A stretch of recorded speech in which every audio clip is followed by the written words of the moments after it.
to it. Look at you, Charles. Shit.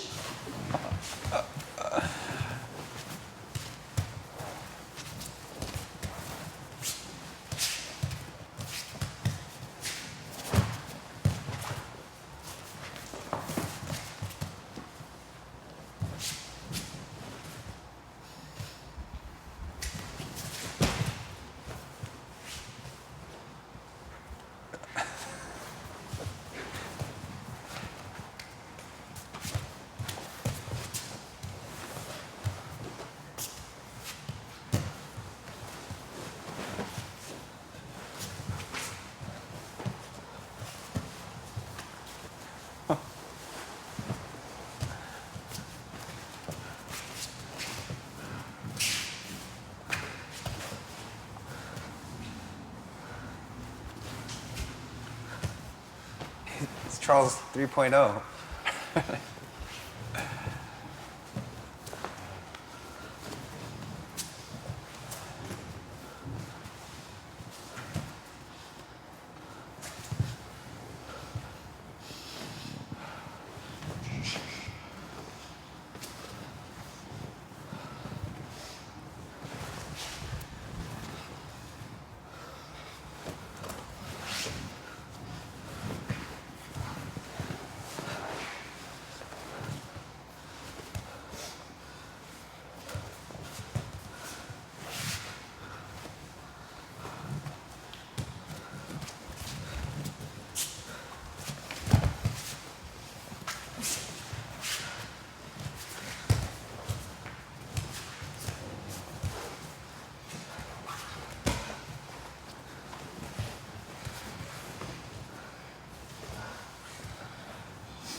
And you're rolling like an uninjured person.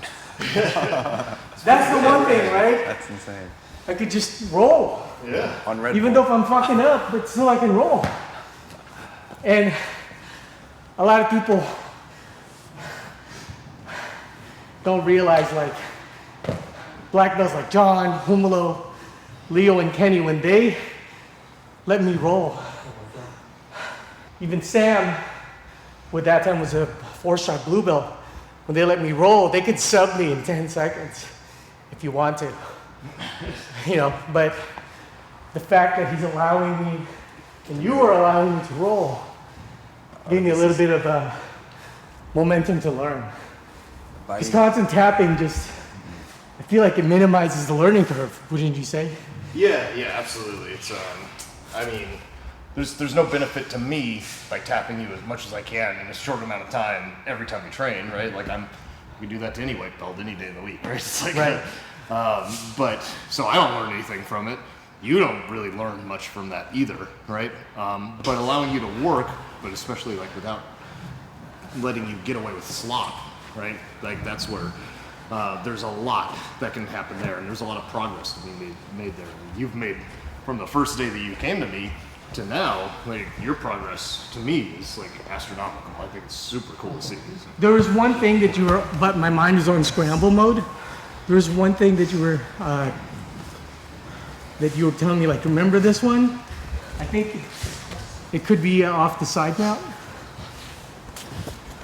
Did you kind of recall that? You were saying it while we were live rolling. Yes. What were you doing to me, and then show me what I was supposed to do at that point? Yes. So I had you in side control, right? But instead of like head and arm side control, where we're gonna, right? You know the answer to this one, or we? And feel free to guide the camera, folks. Yeah. So the first one is boom. Yep. We're just getting the frames back in. And the Right? second one is boom. Yep. And then we're replacing guard, right?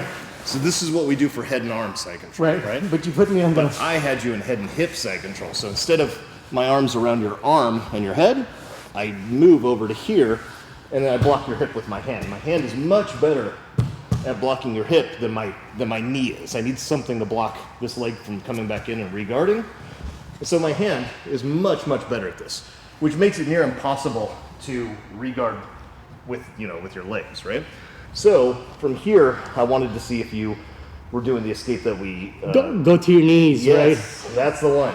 Yeah, so basically, I think it's an upa. Yep. Boom. Yep, underhook. This one. There we go. Okay, I don't know why I couldn't connect it. It's just a newer technique for you, you know? Right, usually Like the that one, third... Sam? Yeah, that's good, but that's good. The third technique that I learned sometimes, and I know I was over asking that day. Sometimes we don't recall everything that we've just learned immediately and put it into context and use it right away, right? So you just forgot about it, but that's fine. You still know it, right? You can do it pretty well. So I'm happy with that. As you see that more and more, right, you'll start to learn when to implement it better. Like us just talking about it now creates like a thing in the brain where it's like nearly like you get shamed a little bit, right? And that bad memory, kind of like when you're in class as a kid and you like raise your hand, you say something stupid in front of class, like you never forget that stuff. Like creating a bad memory like that, even though I don't like that for people's self-esteem and shaming or anything like that. But the fact that you put pressure on yourself to like, oh shit, why didn't I learn that? Now you'll not forget it. Like probably us just talking about it now, like you probably never forget it because of that. Right, because I think I kind of did it towards the end. Yeah. Because that's when I was like, what did John teach me last week? Yeah.